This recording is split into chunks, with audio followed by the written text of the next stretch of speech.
ఓం శ్రీమాత్రే నమః. శ్రీ శివాయ గురవే నమః.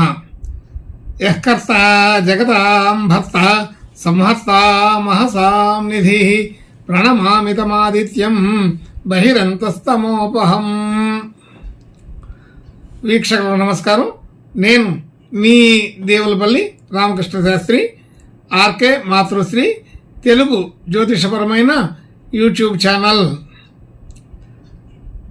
ఇప్పుడు జూలై నెల 7వ తేదీ నుండి జూలై నెల 13వ తేదీ వరకు గల గ్రహ స్థితి గతులని ఒకసారి పరిశీలన చేద్దాం. మిథున రాశిలో సూర్యగ్రహం, కర్కాటక రాశిలో చంద్ర బుధ శుక్రగ్రహాలు, కన్యా రాశిలో కేతుగ్రహం, అలాగే కుంభరాశిలో వక్రస్థితి కలిగిన శని భగవానుడు, అలాగే మీనరాశిలో రాహుగ్రహం, మేషరాశిలో కుజగ్రహం, వృషభ రాశిలో గురుగ్రహం సంచరిస్తున్నాయి. ఇటువంటి గ్రహ స్థితి గతులని అనుసరించి ఈ వారం రాశులకి వార ఫలాలు తెలుసుకుందాం. ఓం శ్రీమాత్రే నమః. ఇప్పుడు కుంభరాశి వారి గురించి తెలుసుకుందాం. కుంభరాశి వారికి రాశిలోనే వక్రస్థితి కలిగినటువంటి శని భగవానుడు, అలాగే 2వ స్థానంలో రాహుగ్రహం, 3వ స్థానంలో కుజగ్రహం, 4వ స్థానంలో గురుగ్రహం, 5వ స్థానంలో రవిగ్రహం, 6వ స్థానంలో చంద్ర బుధ శుక్రగ్రహాలు, అలాగే 8వ స్థానంలో కేతుగ్రహం సంచరిస్తున్నాయి. ఇటువంటి గ్రహ స్థితిని అనుసరించి ఈ కుంభరాశి వారికి ఈ వారం కొంత మధ్యస్థమైన ఫలితాలే కనపడుతున్నాయి. మధ్యస్థ ఫలితాలు అంటే శని భగవానుడు రాశిలోనే ఉండి స్వక్షేత్రాధిపతి అయి ఉండి వక్రించి ఉన్నందువల్ల సరైన నిర్ణయాలు సకాలంలో తీసుకొని అమలు చేయడానికి కూడా చేయగలుగుతారు. కొంచెం కష్టం ఎక్కువ పడవలసి వస్తుంది ఈ వారం. అయితే ఈ వారం ఈ కుంభరాశి వారికి మంచి చురుకైన లక్షణాలు కలుగుతాయి. అవసరమైతే పని వాళ్ళ బదులు తనే సొంతగా పని చేసుకునే అవకాశం కూడా ఉంటుంది. ఎవరైనా రానప్పుడు అంత కష్ట సంబంధించిన విషయాలు కూడా తేలిగ్గానే తీసుకోగలుగుతారు. అలాగే ఎటువంటి పని అనుకుంటే ఆ పని మీద చురుకైన శ్రద్ధ పెట్టి ఈ వారం ముందుకు తీసుకెళ్ళగలుగుతారు. అలాగే ధన యోగాదులన్నీ కూడా సాధారణంగానే ఉంటాయి. రావాల్సిన ధనం సకాలంలోనే వస్తుంది. మనం ఇవ్వవలసిన చోట కూడా సకాలంలోనే ఇవ్వగలుగుతాం. అయితే మానసికంగా కొద్దిగా చింత బాధ ఉంటుంది. అలాగే కుటుంబ సభ్యులు బంధుమిత్రులతోటి ఫ్రెండ్స్గా మాట్లాడటం కొంచెం ఇబ్బందిగా ఉండొచ్చు. అయితే మాట తీరులోనే వ్యవహారంలోనే ఇట్లాంటి ఇబ్బందులు ఉంటాయి. అందరినీ ఆప్యాయంగా పలకరిస్తూనే కొంచెం కఠినంగా వ్యవహరించడం కూడా జరుగుతూ ఉంటుందని అర్థం. అలాగే గృహ వాహన యోగాలు మంచి అద్భుతంగానే ఉంటాయి. గృహ నిర్మాణం చేయగలుగుతారు, గృహ వాహనాలు కొనుక్కోగలుగుతారు.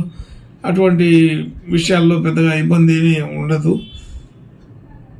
అలాగే విద్యార్థులకి విద్యా సంబంధించిన విషయాలకి మంచి అనుకూలత ఉన్నది. అటువంటి విషయాల్లో కూడా బాగా చురుకుగానే పాల్గొనగలుగుతారు. కొత్త కొత్త విషయాలు నేర్చుకోగలుగుతారు, కొత్త విషయాలు తెలుసుకోగలుగుతారు. అలాగే ఆర్థికపరమైన రుణ సంబంధించిన ఒత్తిడి కొంత ఉంటుంది. అయితే సాధారణంగా ఉంటుంది. అయితే మనం ఇవ్వవలసిన చోట తీసుకోవాల్సిన చోట 2 చోట్ల కూడా కొంత కఠినంగానే వ్యవహరించాల్సిన పరిస్థితి ఉంటుంది. అయితే ఒత్తిడి అనేది తప్పనిసరిగా కొద్ది గొప్ప ఉండకుండా ఉండదు. అయినా సరే వాటిని సమర్థించుకోగలుగుతారు. వారం చివరిలో ఇటువంటి విషయాల నుంచి బయటపడగలుగుతారు. ఎటువంటి ఇబ్బంది లేకుండానే చురుకుగానే బయటకు వచ్చేస్తారు. అలాగే భార్యాభర్తల మధ్య అనుకూలత బాగానే ఉంటుంది.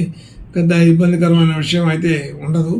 అయితే వారం మొదట్లో కంటే వారం చివరిలోకి వచ్చేసరికి ఇంకా అనుకూలత పెరుగుతుందని తెలుస్తుంది.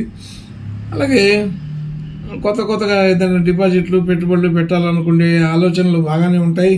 కానీ అటువంటి పెట్టాలనుకునే ధనాన్ని మనం దారి మళ్లించడం జరుగుతుంది. అట్లా ఏదైనా డిపాజిట్ చేయాలనుకోవడం, దాన్ని మళ్ళీ వేరే ఖర్చులకి వాడుకోవడం, అలాగే ఏదో ఆభరణాలు తీసుకోవాలని కొనుక్కోవాలని కొంత ఆర్థికంగా తయారు చేసుకోవడం, మళ్ళీ దాన్ని వేరే ఖర్చులకు వాడుకోవడం, ఇలాంటి పరిస్థితులు కనపడుతూ ఉంటాయి. భాగ్యస్థితి ఉన్నతంగానే ఉంటుంది. పెద్దగా ఇబ్బందికరమైన విషయాలు అయితే ఉండవు. కాకపోతే కొంత డాంబికం కనబడుతూ ఉంటుంది. మనకి ఆర్థిక మూలాలు పెరిగినట్టుగా అర్థమవుతూ ఉంటుంది. అలాగే ఉద్యోగ స్థితి, వ్యాపార స్థితి, వృత్తిపరమైన విషయాలు అన్నీ కూడా పెద్దగా ఇబ్బంది లేకుండా సాధారణంగా నడిచిపోతూ ఉంటాయి. పెద్దగా ఇబ్బంది అసలు ఎక్కడా ఉండదు. మంచి అనుకూలమైన స్థితిగానే చెప్పవచ్చు. కానీ అది స్లోగా ఉంటుంది కొద్దిగా. అంటే ఒక పెరుగుదల కొంచెం స్లోగా ఉన్నప్పటికీ కూడా ఇబ్బందికరం కాదు, అనుకూలంగానే ఉందని చెప్పవచ్చు. అలాగే మనం చేసిన పనులకి అన్నిటికీ మంచి గుర్తింపు వస్తుంది. మనకు ఒక ప్రత్యేకమైన కీర్తి కలుగుతుంది. మరి శుభ లక్షణాలు పెరుగుతాయి. శుభకార్యాలకు సంబంధించిన ఖర్చులు కొన్ని చేయవలసి వస్తుంటుంది. అలాగే దైవ కార్యాలు చేయవలసిన పరిస్థితి ఉంటుంది. ఆర్థికంగా వాటికి కూడా కొంత ఖర్చు కేటాయించవలసి వస్తుంది. అలాగే శుభ లక్షణాలు, శుభకార్యాలు, గృహ సంబంధించిన విషయాలు, ఇలాంటి వాటిల్లో కొంత గృహ ఉపకరణాలు కూడా తీసుకోవడం, ఇలాంటి ఖర్చులు బాగా ఉంటాయి. అయినప్పటికీ సంతోషపరంగానే ఉంటుందని తెలుస్తుంది. అయితే ఇంకా మంచి శుభ లక్షణాలు కలగడం కోసం ఈ కుంభరాశి వారు ఈ వారం ఈశ్వరుని ప్రార్థన, నమస్కారాలు చేసుకుంటే ఇంకా బాగా అనుకూలంగా ఉంటుందని తెలుస్తోంది. శుభం భూయాత్. ఓం శ్రీమాత్రే నమః.